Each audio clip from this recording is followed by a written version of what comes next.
মানুষ এই হিংসার বিপক্ষে ভোট দিয়েছে, তোলাবাজির বিপক্ষে ভোট দিয়েছে, দুর্নীতির বিপক্ষে ভোট দিয়েছে। সুতরাং ভাঙড়ের মানুষকে নিয়ে হিংসা, তোলাবাজি, দুর্নীতি বন্ধ করব, আপনাদের সহযোগিতা চাই আমার। পরে হবে পরে নেবো বলছি তো, কি বলছি বুঝে আসছে? সুতরাং আমি নাম্বার দিয়েছি, যদি আমাকে ডাইরেক্ট বলতে পারেন বা আমাদের নেতৃত্বদের বলতে পারেন, কোন দুর্নীতিকে প্রশ্রয় দেব না। এবার আপনাদেরকে খুঁজতে হবে একটা জিনিস, কি আবাস যোজনা ঘরের জন্য যারা 20,000 25,000 নিয়েছে তাদের কাছ থেকে টাকা আদায় আমরা করব, এটা ছাড়বো না। বুথে বুথে লিস্ট তৈরি করুন, 1 টাকা এক্সট্রা নেব না। গরিব মানুষ 1,20,000 টাকা আবাস যোজনা, 20,000 টাকা কাটিং করেছে, লিস্ট বার করুন, কোন নেতা নিয়েছে তার নাম্বার করুন, সেই নেতার কাছ থেকে টাকাটা আমরা বুঝে নেব। তার 20,000 উদ্ধার করে ইমরান ভাই কি 5,000 রেখে 15,000 ফেরত দেবে নাকি? তা চলবে না। 20,000 উদ্ধার করে জনমানুষে উদ্ধার হবে, জনমানুষ এই গরিবটার হাতেই তুলে দেওয়া হবে। এই পঞ্চায়েতের যে দুর্নীতি হয়েছে একটা একটা বুঝে পড়া হবে। যারা যারা দুর্নীতি করেছে প্রয়োজনে এখানে আমরা টিম তৈরি করে তদন্ত হবে, স্বচ্ছ তদন্ত করে যেগুলো হয়েছে তাদেরকে ফেরত দেওয়ার ব্যবস্থা করতে হবে, ছাড়া যাবে না। 1 টাকার যেমন দুর্নীতি করব না, যেই দুর্নীতিগুলো হয়েছে সেইগুলো একটাও ছাড়বো না। এতে হয়তো কারো গায়ে লাগতে পারে, কিন্তু বড় ভাইজানের নির্দেশ আমি মেনে চলবো, আমি কারো কথা শুনবো না। বড় ভাইজানের নির্দেশ আমি মেনে চলবো। 5 বছরে আমার নামে কেউ 1 টাকার দুর্নীতি লাগাতে পারবে পেরেছে? আগামী 5 বছরও এন্টায়ার আইএসএফ এর নামে কাউকে 1 টাকার দুর্নীতি লাগতে আমরা দেব না। তার জন্য সজাগ থাকতে হবে কাদেরকে? আপনাদেরকে। কেউ যদি মনে হয় একটু ন্যূনতম দুর্নীতি করার চেষ্টা করছে, সঙ্গে সঙ্গে আপনারা কি করবেন? নাম্বার দিয়েছি, আমাদের নেতৃত্বদেরকে বলে দেবেন। ব্যবস্থা আমরা করি কি করিনি আপনারা দেখবেন। ভাইজানের নির্দেশ, দুষ্টু গরুর থেকে শূন্য গোয়াল ভালো, বুঝে আসছে? আর বস্তায় যদি একটা পচা আলু হয়ে যায়, ওই একটা পচা আলুর ময়া যদি করে ফেলি পুরো বস্তা পচিয়ে ফেলবে। বুঝে আসছে আমি কি বলতে চাইছি? যদি বুঝার ক্ষমতা থাকে বুঝে নি, না নাহলে কিচ্ছু করার নেই আমার। বুঝে নিচ্ছেন তো? মানুষ একটা শান্তির ভাঙর চাইছে, সেই শান্তির ভাঙরে যদি চোর তাড়িয়ে ডাকাত নিয়ে চলে আসাই বিপদ ভাই। চুলো থেকে কড়া থেকে যদি চুলেই পড়ে যায় তারও বিপদ, তাই না? সেটা বন্ধ হবে। আর একটা কথা, আপনারা অনেকে আশঙ্কিত আছেন, আতঙ্কিত আছেন, কারা নেতৃত্ব দেবে ভাঙড়ে, কি হবে না হবে। ভাঙড়ে কে নেতৃত্ব দিচ্ছে বড় কথা নয়, ভাঙড় চলবে ভাঙড়ের মানুষের কথায়। বুঝে আসছে? ভাঙড় চলবে ভাঙড়ের মানুষের কথায়। ভাঙড়ের কোথায় কি হবে? প্রতিটা বুথে গ্রাম সংসদ রাখা হবে, অর্থাৎ আপনার অঞ্চলে আপনার বুথে কি উন্নয়ন হবে, 1 সপ্তাহ আগে প্রয়োজনে পঞ্চায়েত থেকে মাইকিং হবে। আইনের মধ্যে আছে এটা, সবাইকে ডাকা, মাইকিং হয়ে ডাকা হবে, অমুক তারিখে অমুক জায়গায় বসাবে। আপনার বুথে কে আবাস যোজনা পাওয়া দরকার সাধারণ মানুষ ঠিক করে দেবে। ওই প্রধান উপপ্রধান এমএলএ যাই বলুন না কেন শুধু নোট করবে। এই ব্যবস্থা আমরা আনতে চাইছি আপনাদের হাতে। অসুবিধা হবে কারো? তাহলে আবাস যোজনায় দুর্নীতি হবে। পাড়ার যে সব থেকে গরিব মানুষটা বুথে আছে তার নাম আবাস যোজনার 1 নম্বর লিস্টে থাকবে। সে হিন্দু, মুসলমান, বিজেপি, তৃণমূল, আইএসএফ, কংগ্রেস যারই সমর্থক হোক না, কোনো অসুবিধা নাই। আপনাদের কারো অসুবিধা হবে? স্বচ্ছতার সাথে এইরকম হবে। তাহলে ভাঙড় চলবে কাদের কথায়? ভাঙড়ের মানুষের মতামতের ভিত্তিতে, 1 নম্বর কথা। দ্বিতীয় কথা, দেখুন আমার সাথে কে না ছবি তুলে, আমার সাথে কে ছবি তুলছে না তুলছে সেটা নিয়ে আপনারা একদম ভেঙে পড়বেন না। রাস্তাঘাটে চলতে আসতে আমার সাথে প্রচুর লোক ছবি তুলে। ছবি তোলা মানে এই নয় তাকে ভাঙড়ের মানুষের মাথায় বসিয়ে দেওয়া। ছবি তোলা মানে এ নয় পার্টির মাথায় তাকে বসিয়ে দেওয়া। কানা, খুড়া, বুবা, হাবা যা আমার ছিল ফার্স্ট প্রায়োরিটি তারাই পাবে। এবার এর মধ্যে যদি আবার কেউ দুর্নীতি করে ফেলে প্রথম তাদেরকেই তাড়ানো হবে। বুঝে আসছে কি বলছি? প্রথম সুযোগ এরাই পাবে, আর এর মধ্যে যদি কেউ দুর্নীতি করে প্রথম তাড়াবো একে।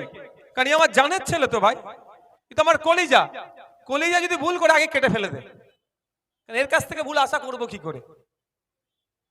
বুঝে আসছে? সুতরাং আতঙ্কিত হওয়ার দরকার নেই, আশঙ্কিত হওয়ার দরকার নেই। ভাঙড়ের মানুষের কাছে একটা বড় সুযোগ এসেছে ভাঙড়কে কি করা, পশ্চিম বাংলার সর্বশ্রেষ্ঠ আসনে বসানোর। আমরা ভাই দিন আনে দিন খাই, খেটে খাই। এখানে যারা উপস্থিত হয়েছে কে তোলাবাজি করে খায়? যারা তোলাবাজি করে খেত তারা এখন ভাঙড়ে নাই। কি ভুল বলছি নাকি? যারা আছে সব মেহনত করে, কেউ ভ্যান চালায়, কেউ রিক্সা চালায়, কেউ টোটো চালায়, অটো চালায়, ফার্নিচারের কাজ করে, রঙের মিস্ত্রি, বিল্ডার, যার যেমন। কারো তোমার কি বলে এ আছে, ওই পরে হবে, সব পরে হবে, পরে নেবো। মা মা থোড়া একটু দাঁড়াও, মা পরে নিচ্ছি। আচ্ছা মা 2 মিনিট, আচ্ছা মা 2 মিনিট দাঁড়ান মা, বলে নি। এই মহিলাদেরকে একটু, তোমরা মহিলাদেরকে একটু বড় জায়গাটা বড় করে দাও, মহিলাদের না অসুবিধা, একটু দাঁড়ান মা। কি বলছি বুঝে আসছে? তাহলে আমরা ভাঙড়ের মানুষ মেহনত করে আমরা খাই। সমস্যা হচ্ছে আপনি মেহনত করে খাচ্ছেন, আপনি আপনার বাড়িটা যখন করতে চাইছেন 20,000 টাকা নাকি ঘুষ দিতে হবে, ওটা বন্ধ করব। ও চলবে না, ওটা চলবে না। হ্যাঁ, পঞ্চায়েতে প্ল্যান পাসের জন্য যে নিয়ম আছে, বিডিওতে প্ল্যান পাসের জন্য স্কয়ার ফুটে মনে 1 টাকা না 1.5 টাকা যা নিয়ম আছে, সেই নিয়মের বাইরে 1টা টাকা কেউ চাইতে পারবে না। এইটা প্রতিষ্ঠা করতে চাইছি। যেমন ভোট দিয়ে আমার পাশে ছিলেন, এইটা প্রতিষ্ঠা করতে গেলে যদি আমাকে কোনো সমস্যার সম্মুখীন হয়, সাধারণ মানুষকে আমি পাশে পাবো? পাশে পাবো তো নাকি? পাশে পাবো তো? ধন্যবাদ আপনাদেরকে। আজকে আমি বিধায়ক হিসাবে আপনাদের এখানে এসেছি। আমাকে একটা ট্যাগ করে আমার অ্যাডমিনরা দেখাচ্ছিল, এখানে নাকি একজনের জায়গাতে সে বাথরুম করতে চাইছে, তাকে নাকি বাথরুম করতে দেওয়া হচ্ছে না। সেই ভাই যদি আমার বক্তব্যটা শুনে, তাকেও বলবো আপনি আমার কাছে আসতে পারেন। তারপরও আমি যতটুকু খবর নিচ্ছি আপনাদেরকে একটু জানিয়ে দিই। খবর নিচ্ছি এটাই, গ্রামের মানুষের বক্তব্য যে কি বলো এটাকে, হ্যাঁ একটু মতপার্থক্য আছে। আমি অনুরোধ করব গ্রামের মানুষকে, আমি দেখো জায়গা জমিতে মাথা মারতে যাব না, ওটা আইন আদালত বিচার ব্যবস্থা আছে। তারপর আমার কাছে অভিযোগ এসেছে, আমি অনুরোধ করব জায়গা মালিকের সাথে আপনারা বসুন। যারা এটা তো আইএসএফ এর সাথে লড়াই নয়, এই আইএসএফ এর সাথে লড়াই কি? আইএসএফ এর ছেলেরা ডিস্টার্ব করছে, ব্যাপার না তো, গ্রামের মানুষের সমস্যা, গ্রামের মানুষরা ওকে নিয়ে, ওনাদেরকে নিয়ে বসুন, একটা সুষ্ঠু পথ বার করুন। যদি যেটাতে গ্রামের মানুষেরও ওইখানকার ভারসাম্য যাতে ঠিক থাকে এবং ওরা যেটা করতে চাইছে যাতে অসুবিধা না হয়, এটা আমি আমার এমএলএ হিসাবে গ্রামের মানুষের কাছে এটা আমি আহ্বান করছি।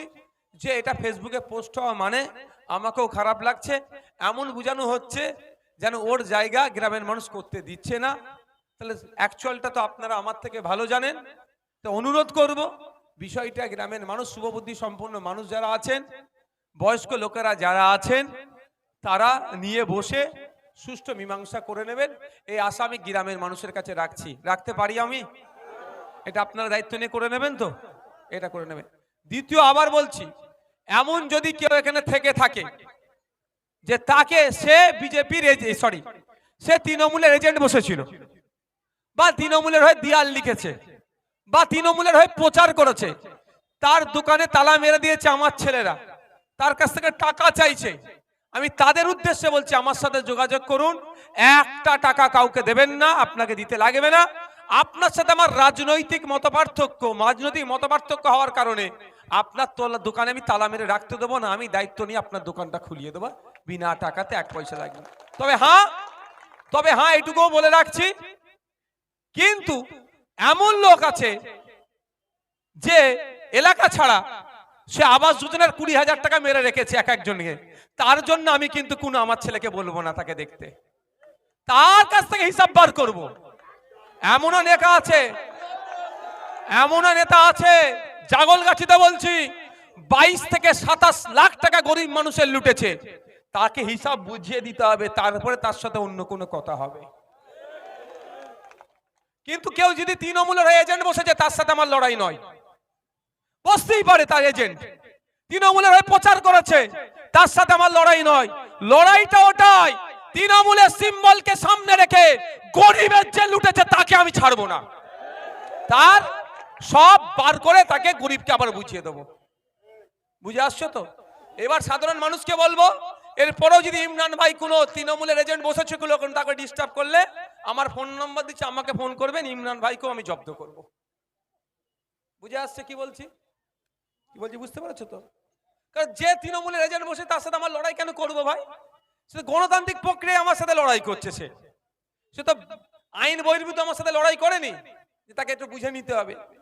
এবার আপনারা বলেন, আজকে যদি তৃণমূল ক্ষমতায় আসতো, এখানে যদি নটোরিয়াস ক্রিমিনালটা জিততো, ইমরানকে জানে বেঁচে রাখতো?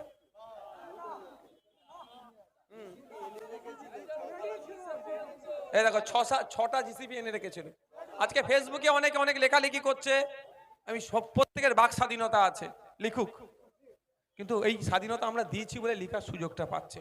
এই স্বাধীনতাটাই চাই, সমালোচনা হবে, যেখানে সমালোচনা নেই সেখানেই ভুল হবে, সমালোচনা থাকলে সেটাকে রেকটিফাই করা যাবে, আমার কাজে যদি ভুল থাকে রেকটিফাই হবে। আর এখানে দাঁড়িয়ে জাগলগাছি অঞ্চলের মানুষকে বলবো, মনে আছে তো আপনাদের ভাই ক টাকা খরচ করেছে এখানে? 1,37,00,000 টাকা। ঘর দাঁড়াও না, দেখা হবে। অত ধৈর্য হারালে হবে না মা, অত ধৈর্য হারালে হবে না, ধৈর্য রাখতে হবে। জাগলগাছিতে প্রায় 31 লাখ টাকার কাজ করেছি আমি, তার মধ্যে আমার প্রায় 22 লক্ষ টাকা আমার ঘর থেকে এনে কাজ করেছি। বুঝে আসছে কি বলছি? অনেকে অনেক কথা বলেছে, আপনারা মিলিয়ে নেবেন। যেমন বাড়িতে দাঁড়া, এই এখন আসতে বললাম আমি যেমন এখান থেকে কেউ বলতে পারবে 1 টাকা নিয়ে গেছি আমি? উল্টা আমি জোর গলায় বলছি 1,37,00,000 টাকা এনেছি। আগামী 5 বছরও 1 টাকা আমি নিয়ে যাব না, প্রয়োজনে ওখান থেকে নিয়ে আসবো। তো আমি যখন করব, আমার পার্টির ছেলেরাও আমার মতোই চলতে হবে, না হলে কি হবে? Tata bye bye. শুধু আপনারা কি করবেন? পাহারাদারের কাজ করবেন, পারবেন তো? পাহারাই মোদির মতো চৌকিদার পাহারা চাই না আমার, ওই মোদি চৌকিদারের মতো পাহারা নাই, বাস্তবিক অর্থে পাহারাদারের কাজ করবে। যে নওশাদ ভাইজান ভাঙড়কে নিয়ে যে স্বপ্নটা দেখছে, ভাঙড়ে 1 টাকা তোলাবাজি হবে না, হিংসা হবে না, সেটা নওশাদ ভাইজান একা পারবে না। আইএসএফ ইমরান ভাই, আমাদের রিঙ্কুরা, আব্দুল সেলিম ভাইরা, মান্নান ভাইরা একা পারবে না, একা আইএসএফ পারবে না। এই স্বপ্ন পূরণ করতে গেলে বিজেপি কে লাগবে, তৃণমূলকে লাগবে, কংগ্রেসকে লাগবে, সিপিএম কে লাগবে, আইএসএফ কে লাগবে, এন্টায়ার প্রত্যেকটা ভাঙড়ের মানুষের সাথ লাগবে, তাহলে ভাঙড়কে নিয়ে যে স্বপ্ন দেখছি সেটা পূরণ হবে। আর আমরা আজ থেকে একটা পরিবার। রাজনৈতিক মতদর্শ পার্থক্য ছিল, আছে, থাকবে, কিন্তু সব থেকে বড় পরিচয় আমাদের কি হবে? আমরা ভাঙড়ের জনগণ, এটা আমাদের পরিচয়। রাজনৈতিক মত পার্থক্য ছিল, আছে, থাকবে। আমরা আর একটা কথা বলে আমি শেষ করব। যদি আমরা ইমরানকে ফোন করে বলছি, আমার কাছে ফোন এসছে প্রচুর, ভাইজান এই করেছি সেই করেছি, ইমরান একটু ছেড়ে দাও, আমাদের একে ফোন করে বলছি একটু ছেড়ে দাও, আব্দুল সেলিম ভাইকে ফোন করে বলছি ছেড়ে দাও, যা হয়েছে দুটো পিঠে নালে মার খেয়েছি, একটু স্যাক্রিফাইস করে নাও। যাদেরকে সুযোগ দেওয়া হচ্ছে, ঢুকছে, তারা যদি এসে কোনো বেগড়ি বাই করে, ডবল কিন্তু তার কাছে আমি আইনের মাধ্যমে বুঝে নেবো, তার কাছে ডবল বুঝে আমি নেবো। ভাবছে ভাইজানকে ফোন করে ঢুকে যাচ্ছি, ঢুকে আবার যদি কোনো গোলমাল পাকায়, তার কিন্তু আর ছাড় নেই। গণতান্ত্রিক প্রক্রিয়ায় তার একদম শেষ দেখা আমি দেখবো। যেমন ভালোবেসে ঢুকিয়ে নিচ্ছি, ঠিক আছে, কিন্তু যদি সে ঢুকে ভুল করে, তাকে কিন্তু ছাড়বো না আমি, তাকে এই খবরটা পৌঁছে দেবে। তাই ধন্যবাদ আপনাদেরকে। প্রথমে এইদিকে দুটো মা আছে, এইদিকে দুটো মা আছে, আসবে, বাকি আপনারা এক অন টু ওয়ান আসতে পারেন, আপনাদের অভিযোগ জানাতে পারেন, কম কথা বলবেন। এই গাড়িতে ডায়েরিটা আছে, নিয়ে আসো তো। যাও ফিরোজ, গাড়িতে ডায়েরি আছে, আসেন মা।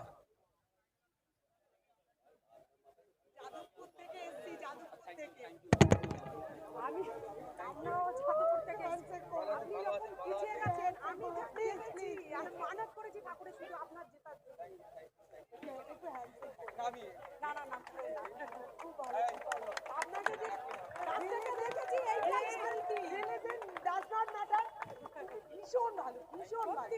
অ্যাজ এ হিউম্যান ভীষণ ভালো, ভীষণ ভালো।